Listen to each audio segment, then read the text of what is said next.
한국교회가 반드시 알아야 할 사실, 이것이 오늘 설교 제목입니다. 한국교회가 반드시 알아야 할 사실, 무엇이 있을까요? 그 중에 가장 중요한 사실, 우리 모두가 또 한국교회가 반드시 알아야 할 사실 중에서도 가장 중요한 사실은 바로 하나님은 누구신가에 관한 사실입니다. 하나님은 누구신가? 하나님에 대한 왜곡된 오해가 우리의 삶을 불행하게 만드는 것이죠. 하나님은 누구신가? 우리가 하나님을 설명할 수 있는 단 하나의 방법은 없습니다. 여러 방법이 있죠. 우리 하나님은 크고 광대하신 분이시기 때문에 한 단어로, 한 표현으로 하나님을 설명할 수가 없습니다. 하나님은 누구신가? 한국교회가 반드시 알아야 할 하나님은 어떤 분이신가? 여러 가지 중에 오늘 하나를 꼽으라고 한다면 우리 하나님은 말씀하시는 하나님이십니다. 저는 오늘 우리에게 말씀하신 그 하나님을 만나게 되기를 축복합니다. 하나님은 우리에게 말씀하시는 분이에요. 태초에 하나님은 말씀으로 세상을 창조하셨습니다. 그렇죠? 근데 요한복음에 보면 심지어 하나님이 말씀으로 창조하셨을 뿐 아니라 하나님이 말씀이라고 말씀하세요. 예수님은 자신과 인간의 관계를 설명하시면서 목자와 양의 관계로 설명하십니다. 그러면서 양은 목자의 음성을 듣고 그 목자를 따라간다라고 표현을 하세요. 그러니까 우리의 목자 되신 여호와 하나님은 우리에게 말씀을 하시는 분이고, 우리가 정말 하나님의 백성이라면 우리는 그 목자의, 아버지의 음성을 듣고 그 음성을 따라가게 되어 있다. 바꿔 말하면 하나님과 인간의 만남은 무엇을 통해서 만나게 되어지는가? 하나님의 말씀을 통해서 우리는 하나님을 만나게 된다는 거예요. 하나님의 말씀을 통해, 하나님의 음성을 통해 우리는 하나님을 만나게 되는 거예요. 저는 우리의 예배를 통해 예배 가운데, 우리 가운데 말씀하시는 그 하나님의 음성을 우리 모두가 듣게 되기를 축복합니다. 우리는 그 말씀을 통해 하나님을 만나게 된다.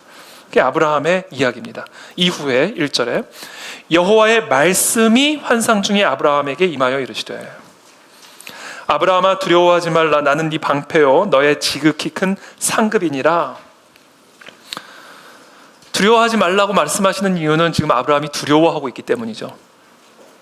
무엇 때문에 두려워하는지 정확한 이유는 없지만 두려우면 이유가 없습니다.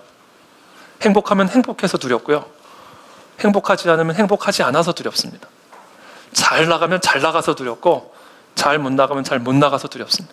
두려우면 이유가 없어요. 두려움 자체가 이유예요. 두려움 자체가 그냥 두려움이 오는 겁니다.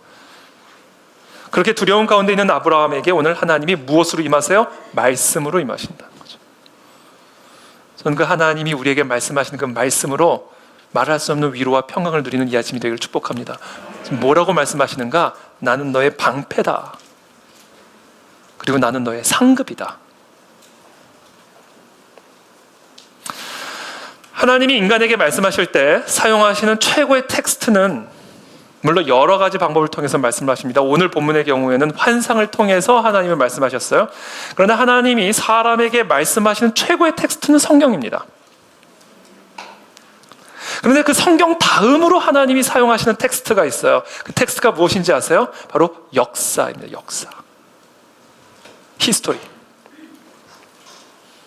하나님은 성경의 저자일 뿐 아니라 세상 역사의 저자요 주관자이십니다. 그래서 하나님은 역사를 통해서 우리들에게 말씀하세요. 그래서 우리가 흔히 히스토리를 히스토리라고 이야기하는 이유도 바로 여기에 있습니다. 역사는 인간을 향한 하나님의 메시지예요. 하나님의 말씀입니다. 그렇기 때문에 하나님의 백성은 이 세상 역사를 통해서 우리에게 들려주시는 하나님의 음성, 하나님의 메시지를 들을 수 있어야 됩니다. 그렇다면 어떻게 이 세상 역사 속에서 우리에게 들려주고 계시는, 또는 우리 개인의 역사 속에서 우리에게 지금 들려주고 계시는 그 하나님의 음성, 그 하나님의 메시지를 들을 수 있을까? 그것을 위해서 반드시 필요한 게 성경이에요. 이 세상의 모든 역사는 개인의 역사뿐 아니라 나라와 민족의 모든 세계의 역사는 하나님에 의해서 시작이 되었고 하나님에 의해서 마무리될 겁니다. 이 세상 역사의 모든 시작, 과정, 끝은 오직 하나님 한 분에 의해서 주관되어지고 만들어집니다. 성경은 바로 그 역사의 주관자 되신, 역사의 저자 되신 하나님의 관점으로 나의 역사, 이 세상의 역사를 이해하고 해석할 수 있는 거대한 맥락을 제공합니다. 마치 우리가 미니 시리즈를 보는데 20부작 미니 시리즈를 보는데 12부작부터 보면요, 12부작에서 무슨 얘기인지 그걸 이해할 수가 있습니까? 모르죠. 그 사람이 왜 거기서 튀어나오는지, 그 사람이 왜 거기서 그런 말을 했는데 그 사람이 그렇게 화를 내는지 도무지 알 수가 없습니다. 그러니까 그 중간부터 보면 이해할 수가 없어요. 그 미니 시리즈의 전반적인 거대한 맥락 속에서 12부를 보든 13부를 보든 봐야 그 조각조각이 이해가 되어지고 의미를 갖게 되는 거예요. 이 세상의 역사를 우리가 이해하기 위해서는 이 세상의 시작과 끝을 주관하고 계시고 만들어가고 계시는 그 하나님이 만들어 가시는 그 거대한 역사적 맥락을 이해해야 돼요. 그 맥락 속에서 우리의 역사를, 이 땅의 역사를 이해할 수 있고 그것을 통해서 우리에게 들려주시는 하나님의 음성과 메시지를 정확하게 들을 수가 있게 된다는 것이죠. 저는 그것을 들을 수 있는 귀가 열리는 이 아침이 되기를 축복합니다. 하나님이 시작하신 태초의 이야기, 하나님이 완성하실 종말의 이야기라고 하는 이 거대한 역사적 맥락 속에서 우리의 과거를 해석하고 우리의 현재를 이해하고 더 나아가 우리의 미래를 선명하게 볼 수 있는 관점의 틀을 제공받는 거예요. 그것을 제공하는 게 뭐라고요? 성경이다라는 거예요. 성경. 우리는 이와 같은 관점의 틀, 이와 같은 거대한 역사적 틀, 맥락, 그와 같은 관점의 틀을 일컬어 성경적 역사관이라고 얘기를 합니다. 또는 성경적 역사의식이라고 얘기합니다. 그리스도인이라는 것은, 그리스도인이라 함은 바로 이와 같은 성경적 역사관으로 개인의 역사는 물론이고 우리의 가문의 역사는 물론이고 우리 나라와 민족과 이 세계의 역사를 이해하고 해석할 수 있는 사람이 되어야만 해요. 한국 교회는 바로 이와 같은 성경적 역사관과 역사의식을 가지고 대한민국의 역사와 이 세상 열방의 역사를 이해하고 해석할 수 있는 눈을 가져야만 됩니다. 그래야 우리의 미래가 보여요. 우리가 가야 할 바가 보인다고요. 그게 보여야 지금 현재 내가 뭐를 해야 할지를 알 수가 있게 된다고요. 과거를 해석해야 미래가 보이고요. 미래의 방향을 정확하게 알아야 지금의 현재를 내가 어떻게 살아가야 할지를 알 수가 있게 되는 거예요. 그래서 저는 종종 사람들에게 이렇게 얘기합니다. 개인의 역사든 무슨 역사든 이 땅에 존재하는 모든 역사를 창세기부터 요한계시록 이 성경책 어느 사이에 껴놓고 해석해야 된다. 여기서 분리된 역사는 존재하지 않는다. 왜? 모든 역사는 하나님이 주관자이시기 때문에, 하나님이 저자이시기 때문에, 그것이 좋은 역사든 나쁜 역사든 이 땅에서 일어나는 모든 역사는 새 한 마리도 그냥 떨어지는 법이 없는 것이기 때문에 모든 역사는 창세기부터 요한계시록 이 성경의 한 부분에 껴놓고 해석해야 된다. 예를 들어서 옛날 옛적에 아브라함이라고 하는 사람이 살았습니다. 근데 그 사람이 늙은 나이에 기적적으로 아들을 한 명 낳았어요. 근데 그 아들이 아들을 낳고 또 그 아들이 아들을 낳게 되었는데 그 아들 중에 요셉이라고 하는 한 아들이 있었어요. 근데 글쎄 이 아들이 친형들에 의해서 애굽의 노예로 팔려버린 거예요. 근데 이 애굽으로 팔린 이 노예가 애굽에 가가지고 대박을 쳐가지고 총리가 된 겁니다. 그 덕분에 온 가족이 애굽으로 가족 이민을 오게 됐고요. 거기서 400년 정도 지나니까 한 가족이 한 민족이 돼버린 거예요. 처음에는 총리백으로 호의호식했는데 점차 시간이 지나면서 요셉을 모르는 왕들이 정권을 잡게 되고 그러면서 수가 불어난 이 민족을 견제하기 시작하면서 이 민족을 노예로 삼기 시작한 겁니다. 그래서 결국은 400년이라는 긴 시간 동안 애굽의 노예로 압제하에서 살아가게 되는 거예요. 그런데 그 노예 중 한 사람이 태어나게 되는데 그 사람의 이름이 모세라는 사람이에요. 근데 이 모세라는 사람이 얼마나 억세게 운이 좋았든지 자기 동포들은 다 히브리 노예로 살아가고 있는데 혼자 바로의 황실에 들어가서 바로의 양아들이 된 겁니다. 그래서 바로 밑에서 애굽의 학식을 배우고 애굽의 언어를 체득하며 왕의 아들로, 왕의 양자로 성장하게 되는 거예요. 그러던 어느 날 갑자기 이 모세가 자기 민족을 애굽의 식민지 지배로부터 해방시키겠다면서 독립투사가 돼서 나타난 거예요. 지팡이 하나 들고. 또 어쨌든 이 사람이 초인적인 능력을 발휘를 해가지고 지팡이 하나 가지고 이 민족을 해방시켰어요. 이 해방된 민족은 광야에서 조금 방황을 하다가 당시 아모리 족속, 가나안 족속, 겐 족속, 그니스 족속, 간몬 족속, 헷 족속, 브리스 족속, 르바 족속. 아이고 숨이 찬. 그들이 점령하고 다스리던 그 땅에 들어가서 그들을 다 죽여버리고 애들부터 어른들에게 이르기까지 다 죽여버리고 그 땅에 자기 나라 깃발 딱 꽂고 우리 땅 하고 그 땅에서 살아가기 시작한 이야기예요. 여러분, 이 지금 제가 말씀드린 이 스토리를, 지금 창세기 15장의 스토리인데 이 스토리를 딱 떼내가지고 여기서 딱 떼내가지고 애굽의 역사책에 한번 껴넣고 한번 해석을 한다고 생각해 보세요. 이 역사 스토리를 어떻게 해석을 할까요? 지금 이 스토리를 이 창세기에서 딱 떼내가지고 아모리 족속의 역사책에 넣어놓고 한번 해석한다고 생각해 보시죠. 가나안 족속의 역사책에 껴놓고 한번 해석한다고 생각해 보시죠. 이 스토리만 딱 떼놓고 보면요, 이 스토리 안에는 다양한 해석이 가능한 요소들이 들어가 있어요. 예를 들면 민족주의적인 사관으로 한번 보시죠. 어떻게 우리 동포들은 다 노예 생활을 하고 있는데 혼자 애굽의 황실에 들어가서 호의호식을 하면서 그러고는 독립투사, 우리를 이끌어가는 독립 지도자가 되겠다고? 청산 1호 대상입니다. 청산 1호 대상. 그러니까 우리나라에서는 모세가 나올 수가 없어요. 우리나라에서 못 나와요. 모세 다 감옥 가야 돼요.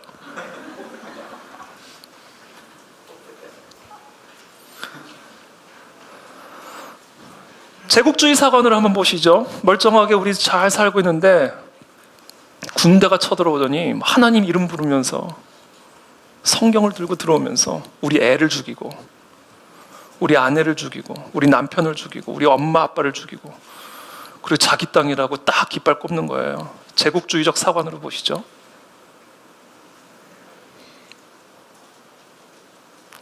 그러니까 똑같은 스토리, 똑같은 역사를 누가 바라보느냐에 따라, 어떤 관점으로 바라보느냐에 따라 완전히 다른 해석이 가능하고 다른 이해가 만들어지게 된다는 것이죠.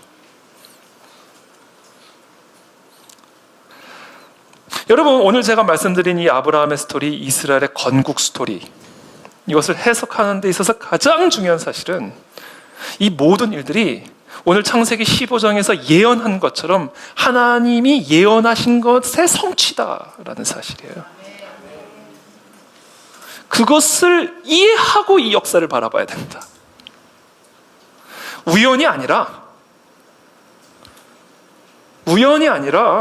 이 모든 스토리를 계획하고 디자인하신 저자가 계셨고 그 저자의 뜻에 따라 성취된 역사다라는 사실이에요. 그것을 지금 오늘 창세기 15장이 우리에게 딱 못 박아주는 거예요.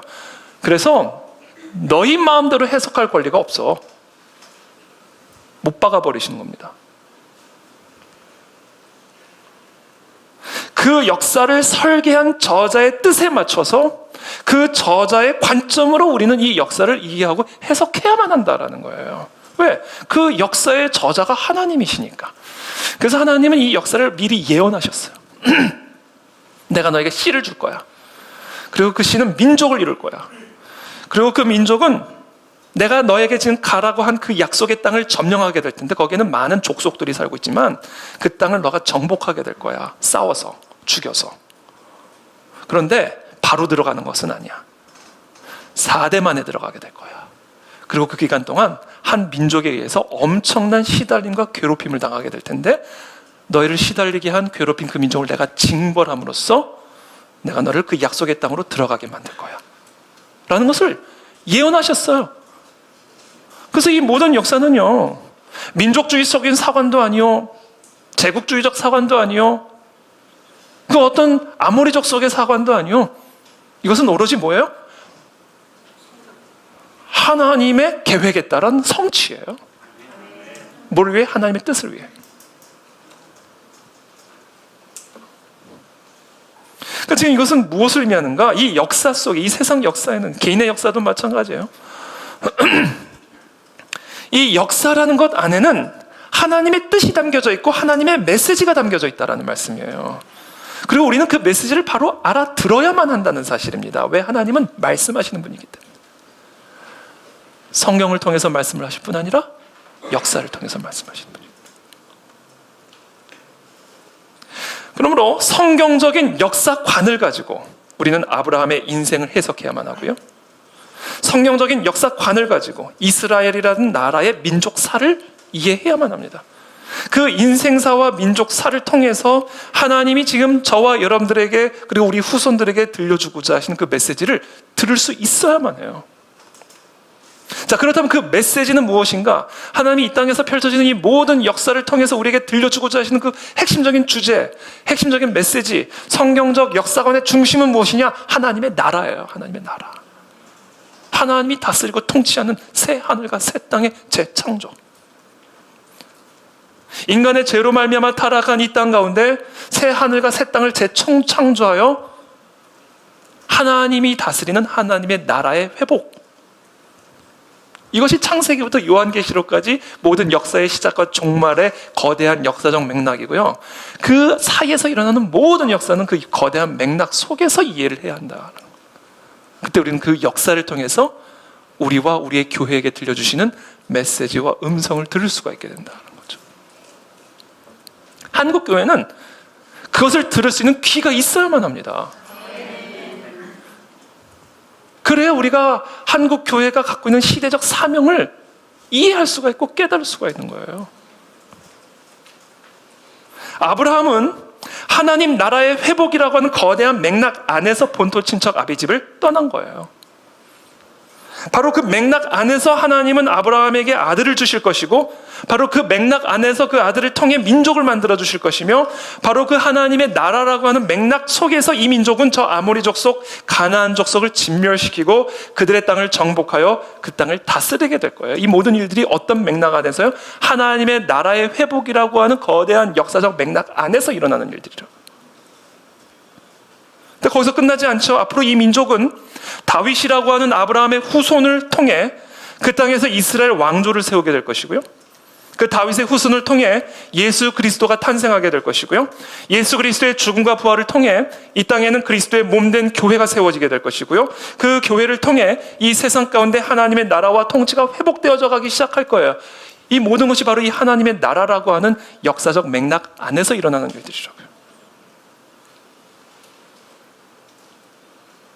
우리는 바로 이 거대한 역사적 맥락 안에서 개인사, 나라와 민족의 역사를 이해하고 해석할 수 있는 관점을 가져야만 한다. 요셉 안에 바로 그 관점이 있었어요. 요셉은 자신의 비극적인 가정사를 바로 그와 같은 역사적 맥락 속에서 이해할 수 있는 눈을 가지고 있었습니다. 당신들이 나를 이곳에 팔았다고 해서 근심하지 마소서. 한탄하지 마소서. 하나님이 생명을 구원하시려고 나를 당신들보다 먼저 보내셨나이다. 하나님이 큰 구원으로 당신들의 생명을 보존하고 당신들의 후손을 세상에 두시려고 나를 당신들보다 먼저 보내셨나니 그런즉 나를 이리로 보낸 이는 당신들이 아니요 하나님이시라.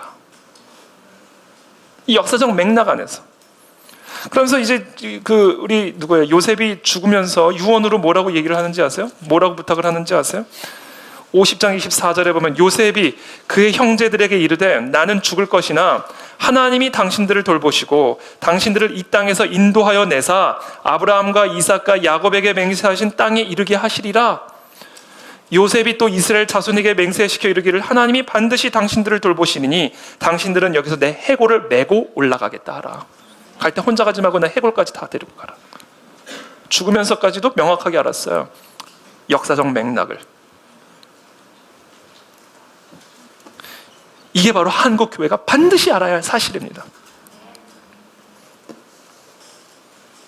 그렇지 않으면 이 땅의 역사를 우리 마음대로 해석하게 될 것이고요. 그렇게 되면 역사를 통해서 우리에게 들려주고 계시는 하나님의 메시지를 듣지 못하게 될 것이고요. 그 메시지를 듣지 못하게 되면 우리는 하나님이 이끌어 가신 그 역사의 흐름에서 이탈하게 될 것이고요. 그게 롯이에요.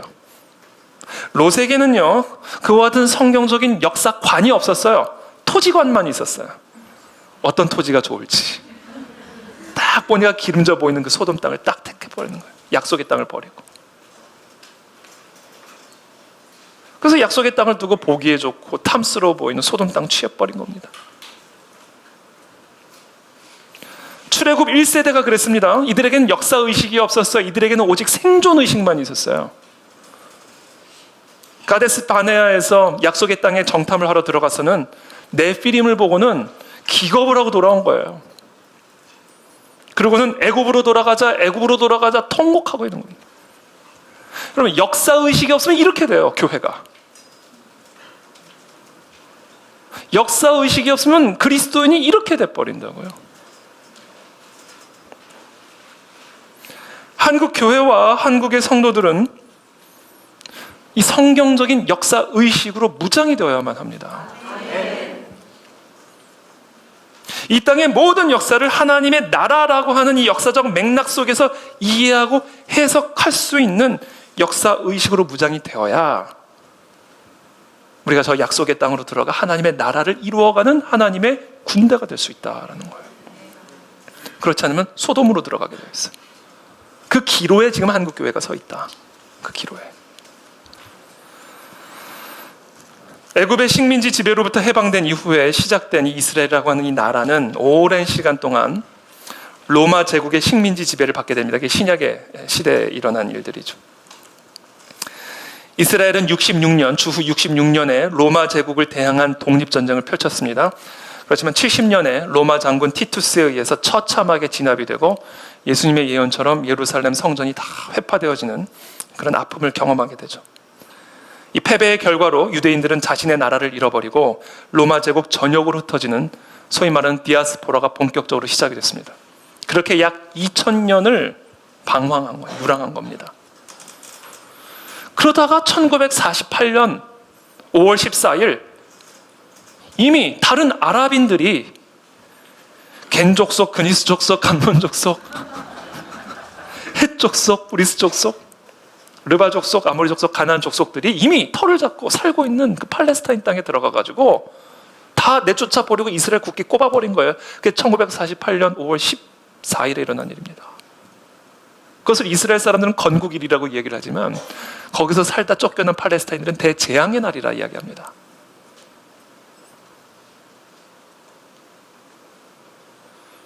(5월 14일에) 우리 땅 건국을 딱 선포하자마자 24시간도 안 돼가지고 레바논, 시리아, 이라크, 요르단, 사우디아라비아, 이집트 6개국이 연합군을 형성을 해가지고 이스라엘을 향한 공격을 개시하죠. 8개월간 지속된 전쟁에서 이스라엘 군인 약 6천 명이 전사를 했습니다만 대부분의 지역에서 아랍 연합군 부대를 다 물리쳐버렸어요.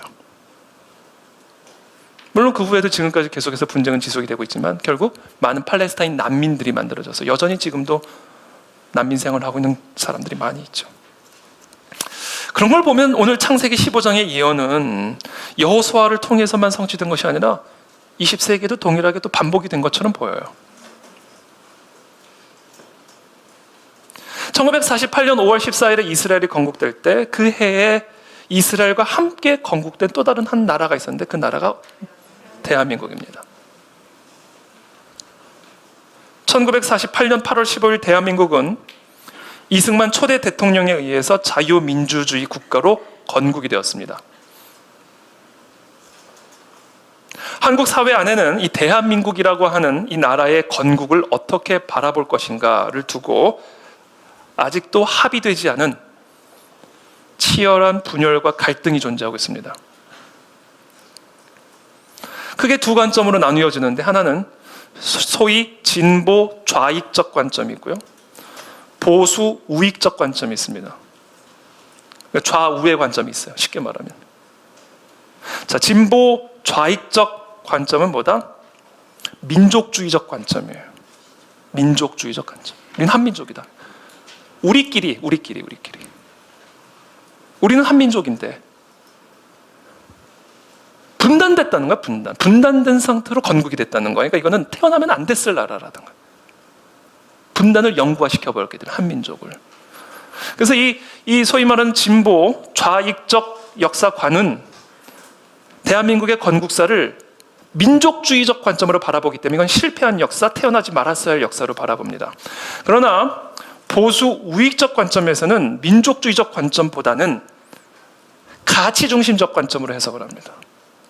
자유, 평등, 인권, 세계 보편적인 자유민주주의라고 하는 질서의 가치를 중심으로 대한민국의 건국을 평가를 합니다. 그렇다고 해서 민족을 등한시하는 것은 아니에요. 당시 건국 시에 국제 정세적으로나 대한민국과 저 북한의 여러 가지 상황들을 종합해 보았을 때 대한민국이라도 먼저 정부를 건국하지 않으면 대한민국마저 공산화될 그런 아주 심각한 위기 속에 당시 있었기 때문에 선 가치 후 민족의 패턴을 취한 겁니다. 현실주의적 노선을 취한 거예요. 민족을 버린 게 아니에요. 분단을 영구화하겠다라는 게 아닙니다. 지금 상황에서는 먼저 대한민국이라도 자유민주주의 체제를 토대로 한 세계 보편적 질서를 기초로 한 나라를 세우고 그리고 나서 다음에 저 북한 땅을 자유민주화시킨다 라고 하는 선 가치 후 민족, 굳이 표현하자면 그와 같은 현실주의적 노선을 취한 겁니다. 이상주의적인 것이 아니라, 가능하지도 않은 이상주의적 노선을 고집한 게 아니라 그만큼 급박한 국내외 정세 속에서 대한민국의 건국이 이루어졌다는 거예요. 한국교회는요, 대한민국의 건국사를 하나님 나라의 관점으로 이해할 수 있어야 됩니다. 대한민국의 건국사를 통해서 하나님이 한국교회에 주시는 메시지를 반드시 들을 수 있어야만 해요. 그래야만 한국교회가 저 북녘 땅에 있는 약속의 땅으로 들어가 우리의 동포 롯을 구해낼 수 있고 그 땅을 점령하고 있는 가나안 족속을 내쫓고 그 땅에 하나님의 나라를 회복하는 이 사명, 시대적 사명을 우리가 감당을 할 수가 있게 된다는 거예요. 바로 그 마지막 때의 그 사명이 바로 대한민국의 건국사를 통해서 우리에게 들려주고자 하시는 하나님의 메시지요 시대적 사명이다라는 겁니다. 한국교회는 바로 이 사실을 반드시 알아야만 한다라는 거예요. 우리 가운데는 혹시라도 지금 좀 전에 설명드린 이 두 가지 이 서로 다른 관점을 갖고 계시는 분들이 계실지 모르겠어요. 그래서 저는 그것과 상관없이 저는 오늘 하나님 나라 관점의 성경적 역사관에 입각한 대한민국 건국사를 나눌 겁니다. 그리고 우리는 그와 같은 역사관으로 무장이 되어야 돼요. 그래야 미래가 보여요. 그래야 우리가 지금 현재 무슨 사명을 감당해야 할지를 깨달을 수가 있어요.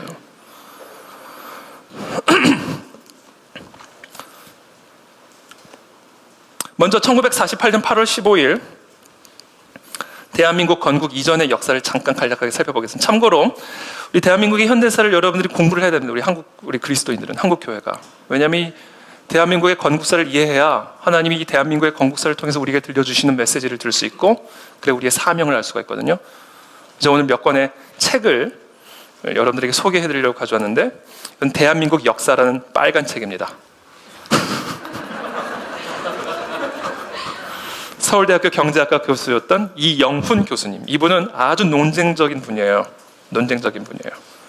이분은 크리스찬도 아닙니다. 그러나 여러분 한번 읽어보시게 되기를 바랍니다. 아주 객관적인 역사라는 게 얼마나 객관적인지는 모르겠지만 제가 아까 그 좌우의 역사관을 말씀드렸지만 솔직하게 말씀을 드리면요, 하나님 나라의 관점에서 보는 역사관은 좌보다는 우에 좀 더 가까운 게 사실이에요. 그게 사실입니다. 왜냐하면 우는 자유, 평등, 세계 보편적 질서에 기반한 역사관이거든요. 그래서 솔직하게 표현을 드리면 하나님 나라의 관점에서 보는 대한민국의 현대사는 굳이 좌우 중에 하나를 어디에 가깝냐 그러면 우에 가까운 게 사실이에요. 우여서 제가 그 얘기를 하는 게 아니라 물론 제가 오른손잡이긴 합니다만 그래서 이 역사 인물 또는 역사가들은 매우 논쟁적이에요. 여러분 제가 추천을 드립니다.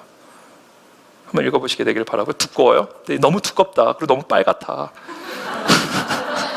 저 오늘 책 장사하는 것 같은데. 이거는 우리 김일영 교수님이라는 성균관대 교수님이신데 일찍 돌아가셨어요. 젊은 나이에. 탁월한 역사학자입니다.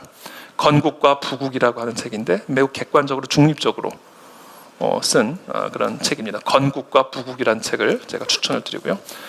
이 책도 너무 무겁고 너무 그렇다. 그러면 제가 또 한 권 책, 우리 문창극 장로님이 쓰신 문창극의 역사 읽기, 우리 온누리교회 장로님이시고요. 문창극의 역사 읽기는 읽기가 편해요. 쉽고 이야기, 스토리 중심적으로 되어 있기 때문에, 그리고 이분도 크리스찬이기 때문에 은밀하게 성경적 역사관이 담겨져 있습니다. 또 한 권의 책을 마지막으로 무거워. 이거는 이제 대한민국, 그러니까 하나님의 기적 대한민국 건국, 이건 이호 목사님이라는 분이 쓰신 게 목사님이 쓰신 책이기 때문에 매우 어떻게 보면 하나님 나라 중심적인 어떤 그런 관점으로 이승만이라는 한 인물을 해석합니다. 그래서 오늘 설교에 제가 이분의 책을 특별히, 물론 이분들은 제가 항상 다 좋아하는 책들입니다만 오늘은 특별히 제가 이 책을 좀 많이 참조를 했다는 사실을 미리 말씀을 드립니다. 갑자기 선물로 던져드리고 싶은 충동이 있지만 제 책은 소중하기 때문에. 자, 지금부터는 슬라이드로 넘어가도록 하겠습니다. 슬라이드로. 자, 1948년 8월 15일 대한민국 건국 그 이전의 역사, 정말 참담한 역사죠. 1894년부터 95년까지 청일전쟁이 일어나고요. 조선의 주도권을 두고 청나라와 일본 간에 벌어진 전쟁입니다. 1895년에는 조선의 국모가 일본인들에게 잔인하게 시해되는 을미사변이 일어나고요. 그리고 신변의 위협을 느낀 고종이 러시아 공사관으로 피신해서 남의 나라 공간에 한 나라의 임금이 얹혀 사는 아관 파천이 일어난 날이 1896년입니다. 1904년부터 1905년은 러시아와 일본이 조선의 주도권을 두고 싸우는 러일 전쟁이 일어나게 되고요. 1910년에는 한일 합방이 일어나서 조선이 일본에게 강제적으로 점령당한 식민 지배가 시작이 된 해입니다. 1931년에 만주사변이 일어나고요. 1937년에 중일전쟁이 일어나고요. 1941년에는 태평양 전쟁이 일어나게 되고요. 1945년에 결국 미군이 나가사키와 히로시마의 원폭을 떨어뜨리면서 결국 세계 2차 대전이 종식이 됩니다. 그러면서 1945년 8월 15일에 대한민국이 일본의 패망과 함께 독립을 하게 되는 거예요. 그렇게 해서 1948년 8월 15일에 대한민국이 건국을 하게 되고요. 그리고 나서 2년도 채 되지 않아서 1950년부터 53년까지 6.25 전쟁이 일어나게 됩니다. 이게 한반도의 역사였어요. 여러분, 이런 나라에서 살았다고 한번 상상을 해보십시오. 이거 얼마나 끔찍한 일입니까? 그런 과정에서 대한민국이라는 나라가 탄생을 한 거예요. 그럼 제가 그래서 오늘 본문을 묵상을 하다가 이건 대한민국 역사인데 그 생각을 하게 된 거예요. 아브라함이라고 한 우상을 숭배하던, 우상 단지 속에 파묻혀 살고 있던 한 인물을 끄집어내다가 갈 바를 알지 못하고 하나님이 지시한 땅으로 가게 하셨고, 내가 너로 민족을 이루겠다, 나라를 세우겠다라고 약속을 하셨고, 그런데 조건이 있다. 반드시 괴롭힘을 당하게 될 거다. 노예가 될 거다. 그런데 내가 너를 노예 삼고 너를 괴롭힌 그 자들을 징벌하여 결국은 그 노예로부터 해방되게 될 것이다. 그때 그냥 빈손으로 나오는 것이 아니라 큰 재물을 가지고 나오게 될 것이고, 내가 너에게 약속한 그 땅을 정복하여 지배하게 할 것이다 라는 이 스토리. 이 모든 스토리가 무엇을 위해 일어난 거라고요? 아브라함 개인을 위해서 일어난 일이라고요? 아니요, 하나님의 나라라는 관점에서 이와 같은 역사가 일어난 거라고요. 이와 같은 관점으로 동일하게 대한민국의 역사를 바라봐야 된다라는 거예요.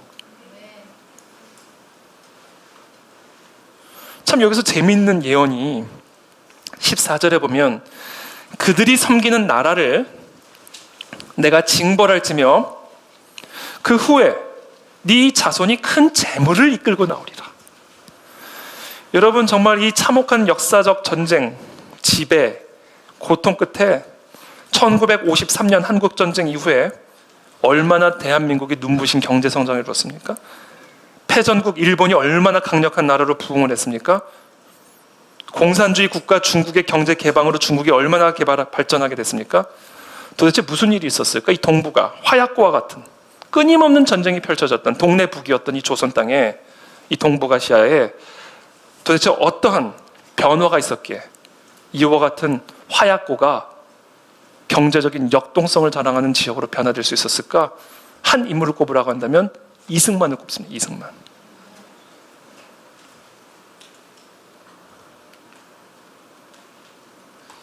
똑같은 분입니다. 여러분, 건국의 아버지 아브라함을 빼놓고 이스라엘을 이야기할 수 있습니까? 못해요. 이스라엘은 건국의 아버지 아브라함으로부터 나온 나라이기 때문에 그래요. 건국의 아버지 이승만을 빼놓고는 대한민국을 이야기할 수가 없어요. 그래서 이승만을 부정하는 것은 대한민국을 부정하는 것이고요, 대한민국을 부정하는 것은 이승만을 부정하는 거예요. 그리고 이승만과 대한민국을 부정하는 것은 곧 이승만과 대한민국을 통해 하나님의 나라를 이 땅 가운데 세우고자 하신 그 하나님을 부정하는 겁니다. 이게 논리가 그렇게 되어 있어요. 논리가. 이승만이 행한 최고의 공적 중에 하나가, 여러분 참고로 이승만의 과가 많이 있죠. 인간이니까 있겠죠. 근데 여러분, 우리가 다윗을 살인자라고 평가하지 않잖아요. 다윗을 강간범이라고 평가하지 않지 않습니까? 성경에서 다윗을 강간범이라고 평가를 합니까? 성경에서 모세를 살인범이라고 평가해요? 아니요, 온유한 자라고 평가해요. 살인자를.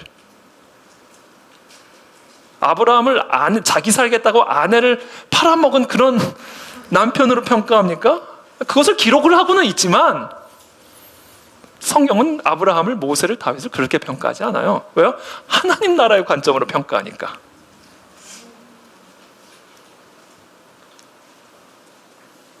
이승만이 행한 최고의 공적 중에 하나가 1953년 미국과 한미 상호 방위 조약을 체결한 일입니다. 미국이라고 하는 세계 최강대국의 군대를 대한민국에 주둔시킴으로써 북쪽의 중국과 러시아가 쳐내려올 수 없는 나라가 돼버린 거예요. 하루아침에. 동네 북이었거든요. 치고 싶으면 언제든지 칠 수 있는 나라가 조선이었거든요. 근데 그 대한민국 안에 세계 최강국의 군대가 주둔을 하고 있으니까 이제 저 북쪽의 중국과 러시아가 도무지 쳐들어갈 수 없는 나라가 돼버린 거예요. 하루아침에. 저 조약 때문에. 그러니 저기를 쳐 들어가고 싶었던 사람들은 얼마나 믿겠어요.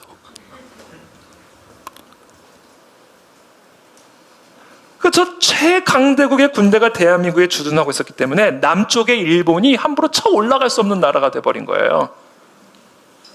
저 최강대국의 군대가 대한민국에 주둔하고 있었기 때문에 저 북한도 6.25 때처럼 남한을 쳐 들어올 수 없는 그런 나라가 돼버린 거예요. 그러니까 한마디로 전쟁이 불가능한 나라가 돼버린 겁니다. 하루아침에. 그리고 그 사이에 사람들이 공장을 짓기 시작했어요. 전쟁이 불가능해진 그런 시기를 틈타서 사람들이 물건을 만들어서 팔기 시작한 거예요. 전쟁 걱정 없이. 그런 가운데 사람들이 학교를 짓고 자녀들을 교육시키면서 미래를 준비해 가기 시작한 겁니다. 어떻게 이런 일이 일어날 수 있어요? 아브라함아, 들어라. 두려워 말라. 나는 네 방패요 너의 지극히 큰 상급이라. 하나님이 우리의 방패가 되어주셨기 때문입니다. 왜요? 하나님의 나라를 일으키기 위해서. 우리를 통하여. 그리고 우리 안에.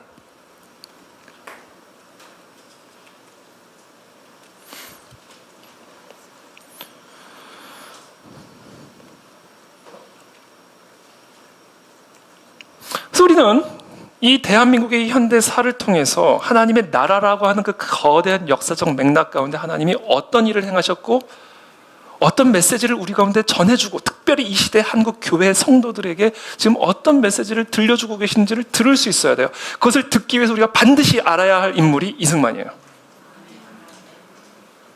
세상에서 뭘 해도 상관없어요. 한국 교회가 반드시 알아야 할 인물은 이승만입니다. 이승만은 저희 오른쪽에 이렇게 상투 들고 있는 분이 이승만 18살 때 모습인데 1875년에 몰락한 왕족으로 태어났어요. 양녕대군의 16대 후손입니까? 세종대왕의 형님의 16대 직계 후손이 바로 이승만입니다. 왕족이죠. 몰락한 왕족. 중앙에 계신 분은 이제 아버지 이경선이신데 이분은 이제 일종의 한량이었어요. 과거 제도에 계속 낙방을 하고 그 다음에 전국을 방랑하면서 술, 친구, 재산을 다 탕진한 그런 인물이었습니다. 황해도 평산에서 태어난 이승만 2살 때 한양으로 이사해서 이 한양의 도동서당이라고 하는 전직 관료가 가르치는 서당에 이제 다니기 시작합니다. 근데 기록에 따르면 이 도동서당에서 이 이승만은 아주 탁월한 학업적 능력을 보였고 집중력을 보였다고 그래요. 그래서 사람들로부터 신동 소리를 들었다고 합니다. 물론 우리가 흔히 역사적 위인을 어린 시절 비범하게 평가는 하긴 합니다만 그러나 실제로 신동이었다. 당시 양반 자제들의 공부는 오로지 과거 시험을 합격하는 것, 그것이 공부를 하는 전부의 이유였어요. 이승만은 당연히 신동 소리를 들었기 때문에 부모의 기대를 한 몸에 받으면서 과거에 계속해서 응시했지만 계속해서 낙방했어요. 계속해서 낙방하는 가운데 이승만의 아주 결정적인 삶의 전환점이 오게 됩니다. 여러분 참고로 계속해서 시험에 떨어지신다. 다른 길이 있는 거예요. 봤으면 붙어야 돼요, 여러분. 근데 자꾸 떨어진다. 근데 게다가 1894년인가요? 과거제도 자체가 폐지돼 버렸어요. 그럼 여러분 믿으시길 바랍니다. 다른 길이 있는 거예요. 이승만에게는 말할 수 없는 충격이고 절망이고 낭망이죠. 근데 바로 그것이 끊임없는 낙방과 이제는 급기야 과거제도 자체가 폐지되는 이 절망적인 사건이 이승만의 발길을 갈대아와 우루와 우상으로 드글드글한 동양을 떠나 서양으로 발길을 향하게 만드는 결정적인 계기가 됩니다. 그래서 간 곳이 배제학당이에요.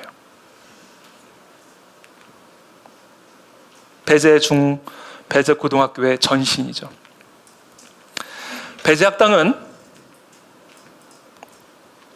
1885년 감리교 선교사 아펜젤러가 설립한 조선 최초의 서양식 교육기관입니다. 그러니까 도동서당을 떠나서 사서오경을 배우고 공자맹자를 배우는 그 서당을 떠나서 아펜젤러 선교사가 설립한 최초의 서양식 교육기관으로 전학을 간 거예요. 이건 여러분 단순히 학교를 옮긴 그 정도의 사건이 아니에요. 이승만의 일생은 물론이거니와 이승만과 함께 시작된 이 대한민국의 역사적 흐름을 바꿔놓는 일입니다. 이게 배제학당에 들어가면서 이승만은 그곳에서 누구를 만났다? 첫 번째 서양을 만났어요. 두 번째 민주주의를 만났습니다. 마지막으로 세 번째 기독교를 만나게 돼요. 그 배제학당에서 정말 태어나서 처음 맨날 맹자공자 우상만 섬기던 이승만이 난생 처음 예배에 참석을 해서 아펜젤러의 설교를 들었어요. 그 소감을 훗날 이렇게 회고를 합니다. 나는 주의 깊게 들으려고 하지도 않았지만, 이런 분들이 계신다면 회개하시길 바랍니다. 들은 것이 있다면 그것은 비판을 하기 위해서나 혹은 반박을 하기 위해서였다. 그러나 나의 관심을 끄는 한 가지 이상한 사실은 1900년 전에 죽은 한 인간이 내 영혼을 구원해 줄 수 있다는 것이었다. 이 사람들은, 여기서 말하는 이 사람은 서양인을 의미하는 거예요. 서양인들은 온갖 놀라운 일들을 한 사람들이라고 알려져 있는데 어떻게 그런 우스꽝스러운 말을 믿을 수 있단 말인가?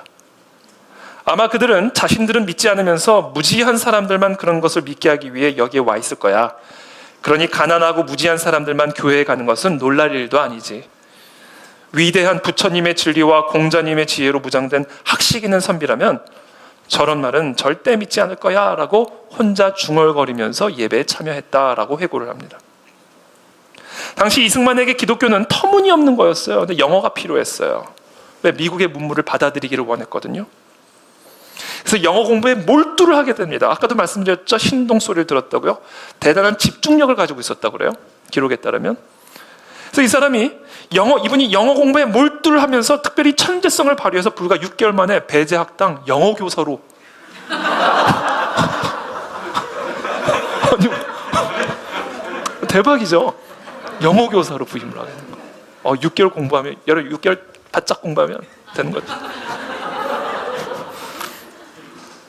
그러던 어느 날 1896년 한 인물이 배제학당에 부임하면서 이승만과의 운명적인 만남을 갖게 됩니다. 그 인물이 서재필 박사예요.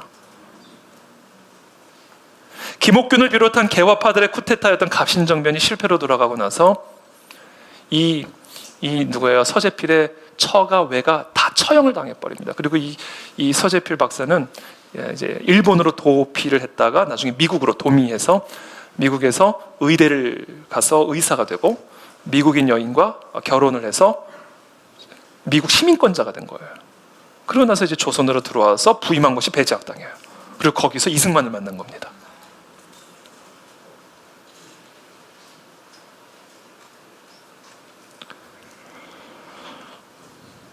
이승만은 서재필로부터 태어나서 처음으로 민주주의라는 말을 들었어요. 처음. 그때 이렇게 회고를 합니다. 내가 선교사들이 운영하는 학교에 나가게 된 것은 오직 영어를 배우겠다라는 일념 때문이었다. 영어를 배우겠다는 포부는 달성했지만 곧 영어보다 훨씬 중요한 것을 알게 됐다. 정치적 평등과 자유의 사상을 알게 된 것이다. 조선인들이 당하는 정치적 압제를 아는 사람이라면 기독교 국가의 국민들이 통치자들의 압제로부터 보호받고 있다는 것을 처음 알게 된 내 가슴에 어떤 혁명이 일고 있었는지 쉽게 상상할 수 있었을 것이다. 당시 조선은 왕이 맘만 먹으면 내일 아침이라도 죽을 수 있는 거예요. 그럼 가져가는 거예요. 그런데 서재필 박사를 통해서 들은 미국의 민주주의라는 이야기를 들어보니까 왕 위에 법이 있는 거예요. 법이 왕을 다스리고 있는 거예요. 그래서 그 왕 밑에 있는 국민들이 그 법의 보호를, 왕의 그 폭거로부터, 대통령이죠, 폭거로부터 보호를 받고 있다는 이 사실이 이 조선 사람들에게는 말할 수 없는 충격이었다는 얘기라는 거예요.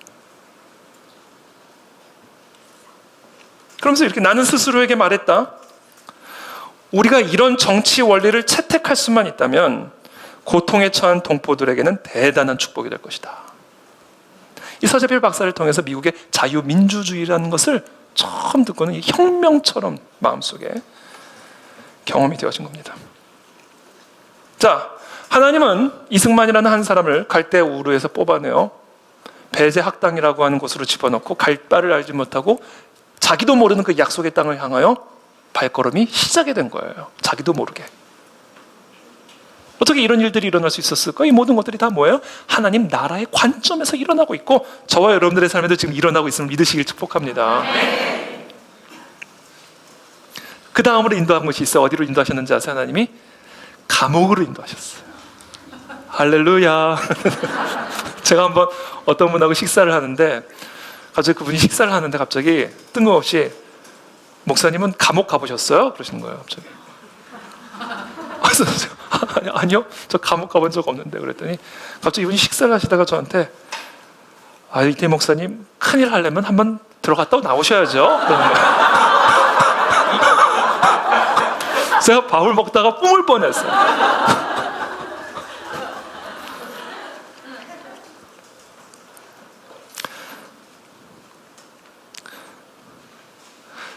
한성 감옥으로 들어갑니다. 한성 감옥.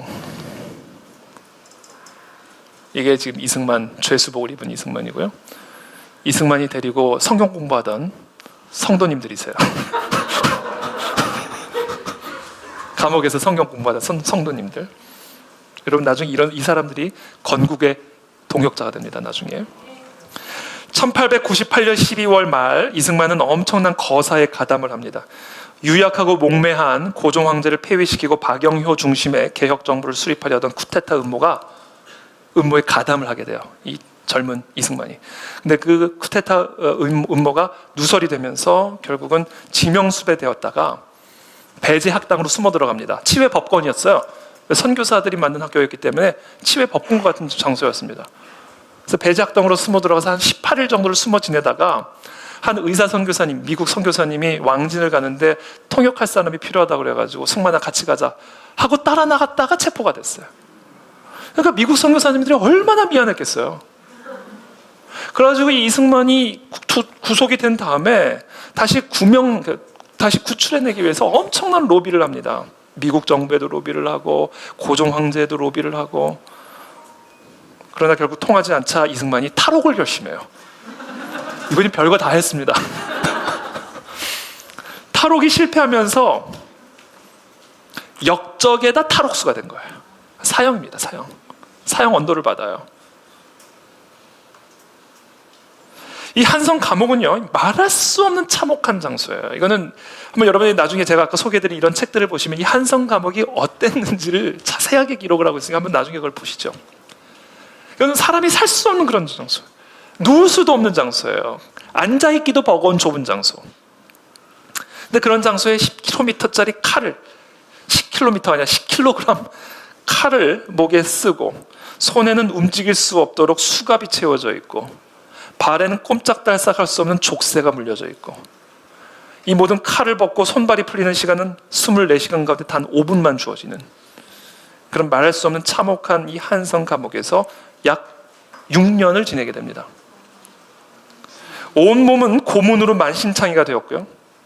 그런 가운데 이 이승만이 배제학당에서 그렇게 자기가 깔보고 무시했던 성경을 찾기 시작해요. 성경 어디 있지? 한성 감옥에서 이승만이 성경을 읽기 시작하는 거예요. 목에는 칼을 쓰고 수갑을 차고 있으니까 한 장을 읽은 다음에 넘길 수가 없잖아요. 그러니까 옆에 있는 누군가가 그것을 넘겨줘야만 읽을 수가 있는 거예요. 그렇게 하면서 성경을 읽기 시작한 거예요. 당시 상황을 이렇게 기록을 합니다. 나는 감방에 있는 시간이면 성경을 읽었다. 그런데 배제학당에 다닐 때는 그 책이 나에게 아무런 의미가 없었는데 이제 그것이 나에게 깊은 관심거리가 되었다. 여러분, 저와 여러분들이 지금 혹시 감옥 같은 상황에 있다면 이유는 하나입니다. 성경을 읽으라는 거예요. 성경을 읽으라는 겁니다. 어느 날 나는 학교에서 어느 선교사가 하나님께 기도하면 하나님께서 그 기도에 응답해 주신다고 했던 말이 기억났다. 성경을 읽다가 설교가 떠오른 결정적인 순간을 이승만이 이렇게 회고합니다. 내가 품고 있는 질문은 꼭 한 가지, 이제 나는 어디로 가느냐 하는 것이었다. 나는 학교 예배실에서 들은 설교를 기억하고 목에 씌운 형틀에 머리를 숙이고 평생 처음으로 기도했다. 오 하나님, 나의 영혼을 구해 주시옵소서. 오 하나님, 우리 나라를 구해 주시옵소서. 그 순간 이승만의 기록에 따르면 금방 감방이 빛으로 가득 채워지는 것 같은 느낌을 받았고 자신의 마음에 말할 수 없는 기쁨과 평안이 넘치는 것을 경험하게 되면서 자기의 속사람이 변화되었다라고 고백을 합니다. 성령 세례를 받은 거예요. 그 자리에서 뭐 하다가? 성경 읽다가. 어떻게 성경을 읽고 있었어요? 고난이 있으니까, 감옥이니까. 그래서 우리는 아주 중요한 패턴을 배우게 돼요. 하나님이 왜 이 이스라엘 민족을 약속의 땅으로 드리기 전에 400년이라는 긴 시간 동안 감옥 같은 노예 생활을 허락하셨는가? 하나님 만나게 하기 위함이다. 고난은 성경을 피게 하고요, 고난은 하나님께 기도하게 만들어요. 그래서 살아계신 하나님을 만나게 하는 겁니다. 그래야 약속의 땅에 들어가니까. 참고로 오늘 설교자는요, 이승만.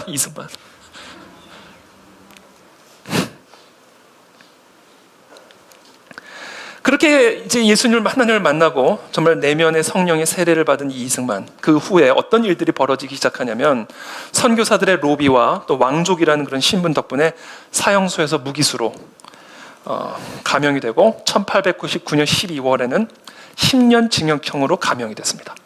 그러니까 사형을 기다리고 있다가 어느 순간 10년형이 된 거예요. 그때부터 이승만은 칼과 족쇄, 수갑으로부터 벗어나서 자유로운 수감 생활을 하기 시작한 거예요. 그러면서 제일 먼저 시작한 것이 아펜젤러와 언더우드가 찾아와서 성경 공부를 하는 일이었습니다. 아펜젤러와 언더우드와 성경 공부를 했어요. 대박이죠. 저런 옷을 입고. 그러면서 자기가 깜빵에 있는 다양한 그 죄수들과 함께 저렇게 성경 공부를 하기 시작한 거예요. 거기에는 다양한 범죄인들이 있었죠. 막 기록에 따르면 약 한 350명 정도가 그때 저기 수감되어 있었다고 하던데, 거기에는 뭐 흉악범도 있고 살인범도 있고 사기범도 있고 별의별 잡범들이 다 있는데 그 중에 정치범, 이승만과 같은 정치범. 이 정치범들은 다 엘리트들이거든요. 그래서 그런 사람들과 다 함께 성경을 공부하기 시작하고, 그 사람들이 나중에 건국을 일으킬 때 건국의 세력, 건국 주력 인물들이 됩니다. 그 중에 대표적인 인물이 이상재 박사, 이상재. YMCA의 활동가였던 다양한 인물들이 거기서 나오게 되죠. 뿐만 아니라 이승만과 이 회심한 이 지식인들이 1902년 12월 28일에 감옥에서 예배를 드리기 시작을 합니다. 근데 놀라운 사실은 이 죄수가 인도하는 예배에 간수들이 함께 참여를 하기 시작했다.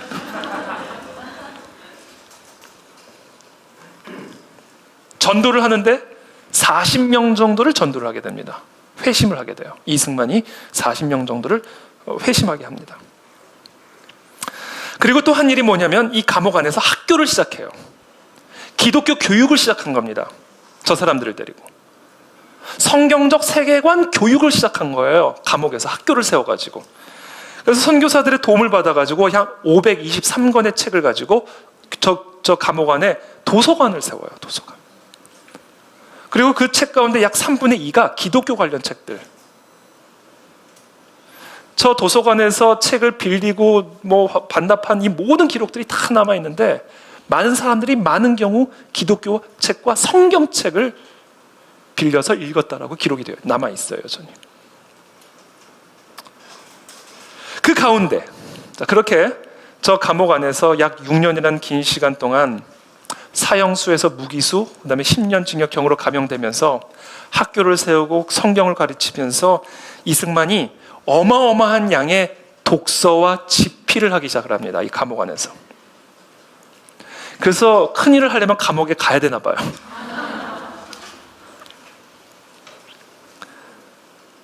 정치범으로 투옥되었다가 기독교인이 됐잖아요. 그러니까 이분이 책을 읽고 집필을 하는 가운데 정치범이라는 자기 신분과 기독교인이라는 신분의 병합이 이루어지기 시작하는 거예요. 그러면서 나온 사상이 뭐예요? 기독교 입국론이라고 하는 사상 체계가 만들어집니다. 이 나라를 무엇으로 혁명을 일으킬 거니까, 나는 과거에 칼과 창으로 혁명을 일으키려고 쿠데타에도 가담을 했었지만, 그러한 신분으로 기독교인이 되고 나서 성령의 세례를 받고 나서, 그렇다면 이제 과연 어떻게 이 희망이 없는 이 나라를 새로운 나라로 회복할 수 있을 것인가? 기독교로 혁명을 일으키자, 이렇게 된 거예요. 기독교로. 이 사상 체계가 세워지는 때가 바로 이 감옥이에요. 저도 감옥에 가본 적은 없지만 감옥 같은 시간을 보낸 적은 있어요. 근데 그 감옥 같은 시간을 보내면서 제가 매일마다 골방에서 했던 일들이 뭐냐면요, 성경을 읽었어요. 정말로 성경을 피게 되더라고요. 너무 답답하고 너무 고통스럽고 너무 막막하니까 성경밖에 읽을 수가 없는 거예요. 성경을 쭉 읽는데, 성경을 읽는 가운데 마음에 감동이 오기 시작하고요, 성경을 읽는 가운데 이 마음의 방향과 흐름들이 만들어지는 것을 경험하면서 그와 같이 그와 같은 상황 속에서 내가 읽고 싶은 책들의 주제들이 떠올라요. 이런 책을 내가 좀 읽어야 되겠다, 이때. 이런 주제를 내가 좀 더 깊이 공부를 해야 되겠다. 그러면서 제가 이 성경을 깊이 파고 있다가 마음에 주시는 감동을 따라 어떤 특정 주제들, 특정 서적들을 구입을 해서 읽기 시작했습니다. 그런 시간들이 하루, 일주일, 1년 쌓아가다 보니까 내 안에 어떤 특정한 하나님의 비전들이 제 안에 체계적으로 세워져 가는 것을 경험을 했어요. 아마도 이승만 내면 안에서도 아마 성령 하나님께서 그와 같은 형태의 일을 하셨던 것으로 보입니다. 그 열매가 뭐였어요? 기독교 입국론이에요. 이 조선을 기독교 국가로 혁명한다.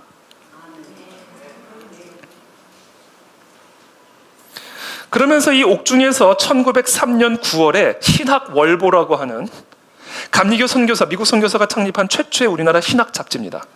여기에 기고를 하게 되는데, 그 글에서 이렇게 이야기를 해요. 사람의 극히 어려운 지경은 곧 하나님이 감화시킬 기회라 하나니 지극히 어려운 지경은 하나님이 사람을 감화시키기 위한 기회다. 비교하건대 논고에 물이 마르고 뜨거워 고기가 살 수 없게 된 후에야 스스로 새 물길을 얻어 강과 바다를 찾아갈지라. 이 세상은 우리의 잠시 사는 논고물이라. 다소 태평 안락한데 사는 사람들도 바다같이, 그러니까 다소 태평 안락한데 사는 사람들도 바다같이 영원히 마르지 않을 생수를 찾기에 게으르지 않건대 하물며 이 물이 마르고 흙탕되는 도탄 중에 들어 어찌 새 물줄기를 찾지 아니하리요. 지금 이승만이 말하는 이 조선의 상태는 물이 마르고 흙탕되는 도탄이고요. 그와 같은 도탄 중에 새 물줄기를 찾아야 한다는 이 새 물줄기는 예수교예요. 예수교.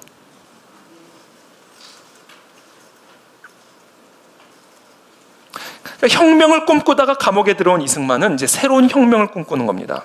예수교라고 하는 새 물줄기를 이 도탄한 이 땅 가운데 일으켜 이 땅에 혁명을 일으킨다. 500년 유교 국가였던, 반만년 우상 숭배 국가였던 이 우르를 이제는 예수교라는 새로운 물줄기로 다스려지는 나라로 만들겠다라고 하는 비전이 이 감옥 안에서 생겨난 거예요.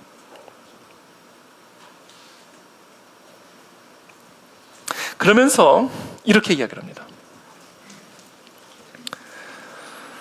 정치는 항상 교회 본의로서 딸려나는 거로, 정치는 교회에서부터 딸려나오는 거라는 거예요. 정치는 항상 교회 본의로서 딸려나는 거로 교회에서 감화한 사람이 많이 생길수록 정치의 근본이 스스로 바로 잡히나니 이 같은 교화로서 나라를 변혁하는 것이 제일 순편하고 순리된 바로다. 이것을 생각하지 않고 다만 정치만 고치고자 하면 정치를 바로잡을 만한 사람도 없으려니와 설령 우연히 바로잡는다 할지라도 썩은 백성 위에 맑은 정부가 어찌 일을 할 수 있으리요. 반드시 백성을 감화시켜 새 사람이 되게 한 후에야 정부가 스스로 맑아질지니 이 어찌 교회가 정부의 근원이 아니리요. 여러분, 이건 명문 중에 명문입니다. 여러분, 정부의 근원은, 정치의 근원은 교회라는 거예요. 교회에서부터 정치가 나온다는 거예요. 교회에서부터 경제가 나오고 교회에서부터 문화 예술이 나오는 거예요. 교회가 새 물줄기라는 거예요. 그럼 교회가 도대체 무엇을 하길래 이 땅에 새 물줄기를 일으키는가? 교회가 사람의 마음을 새롭게 하기 때문입니다. 교화시킨다는, 교화. 교회에서 성령으로 거듭난 교화된 사람들을 길러내야 정치가 바로 설 수 있고 경제가 바로 설 수 있고 문화 예술이 바로 서서 이 나라에 새 물줄기를 틀 수 있다라는 거예요. 그래서 이 이승만은 백성들의 교화를 주도하는 교회가 정부의 근원이다, 이렇게. 여러분, 이 나라가 바뀌려면요, 교회가 바뀌어야 돼요. 정치가 바뀌려면요, 이 땅의 성도들의 마음에 교화가 일어나고 이 땅의 백성들의 마음에 성령의 세례가 임해야 됩니다. 정부의 근원은 교회예요. 여기서 이승만이 백성을 교화한다, 백성을 교화한다라는 이 개념이 어떤 개념이냐면 단순히 좀 착한 사람으로 만들고 조금 더 윤리적으로 만든다라는 개념이 아닙니다. 이승만이 지금 여기서 말하는 교화라는 개념은 좀 전에도 말씀드린 것처럼 성령의 역사로 말미암아 만물의 주관자요 역사의 주관자 되시며 심판자이신 하나님을 의식하면서 살아가는 마음의 상태, 그것을 교화라고 정의를 내리고 있어요. 이렇게 얘기합니다. 무릇 나라에 형법을 두는 것은 사람의 드러난 죄를 다스리기 위한 것이다. 그렇죠? 형법을 두는 이유는 사람들의 드러난 죄를 처벌하기 위함이에요. 어두움 속에 드러나지 않은 악행과 마음 속에 숨어있는 허물은 인간 세상의 법관이 능히 다스릴 수 있는 것이 아니다. 반드시 전지전능하신 성신으로서 다스리는 법관을 삼고 지극히 어질고 지혜가 많은 교화로서 어둠을 비추는 법감을 삼아야 한다. 그분이 누구예요? 성령 하나님이라는 겁니다. 그리하여 백성으로 하여금 하나님의 다스림은 천상, 지하, 수중의 만물 만생과 모든 인간이 평생 행하는 바를 하나도 빠짐없이 정확하게 알고 밝게 보고 있다는 것을 알게 해야 한다. 그렇다면 마음이 생각한 바와 몸이 행하는 바로서 한 가지 선한 일이나 한 가지 악한 일이라도 벌을 피할 수 없으며 다른 세상에서 상을 받게 되기 때문에 감히 속이거나 남을 속일 수 없을 것이다. 그리하면 다시 자기를 이루어 남을 사랑하고 선을 행하기를 즐길 뿐 아니라 저절로 악을 행하기를 두려워할 것이며 심지어 원수를 은혜로서 갚고 자신을 희생하여 세상을 위해 속죄할 것이다. 이거예요. 그러니까 이거예요. 모든 것을 다 알고 계시고 모든 것을 다 보고 계시고 그리고 결국에는 우리의 모든 행위를 드러난 것이든 드러나지 않는 것이든 우리의 모든 행위들을 결국에는 심판하신 그 하나님을 의식하는 마음을 가지고 살아갈 때 그와 같은 백성이 일어날 때 정부가 변화되고 경제가 변화되고 나라의 새 물줄기가 트게 된다. 그 일을 행하는 것이 교회다. 그래서 이승만은 지금과 같은 이 감옥 안에 있는 가운데 조선이 더 급속도로 패망하고 망해가는 그 과정 가운데 이승만은 신학월보에 옥중에서 쓴 마지막 글을 통해서 다음과 같이 고백을 합니다. 슬프다. 우리나라의 신라 같은 혈맥은 다만 예수 교회에 달렸거늘 우리 교우들은 이것을 아는지 모르는지 혹 알고도 아직 힘이 자라지 못하여 그러한지 바라건대 우리 교우들은 지뢰를 받고 적진에 들어가는 저 군사들을 본받아 일심으로 나아가 적군을 하나씩이라도 항복받기로 힘쓸지라. 우리의 적군은 다른 사람이 아니라 다만 진리를 알지 못하고 방해하려 하는 자며 우리 군기는 무기죠. 우리 군기는 다른 것이 아니라 성경 한 가지뿐이니 성경의 이치를 전국에 전파하여 사람마다 지금 무슨 처지에 있으며 어찌하면 우리가 동포와 나라를 일체로 구제할 것이며 동포와 나라를 구제하려 하면 정치, 법률에 있지 아니하고 교화로서 사람의 마음을 풀어놓음에 있는 줄로 깨닫게 하여 하나라도 돌아와 우리와 함께 일꾼이 될진대. 이 일에 교회가 전심전력을 해야 된다라는 거예요. 그렇기 때문에 지금 이와 같은 지금 우리 나라와 우리의 교회가 처한 지금과 같은 시대적 상황 속에서 한국 교회는 어떠한 마음의 자세로 지금의 이 시기를 보내야만 하는가? 이 이승만의 표현 그대로 지뢰를 밟고 적진에 뛰어들어가는 저 군사들을 본받아야 된다.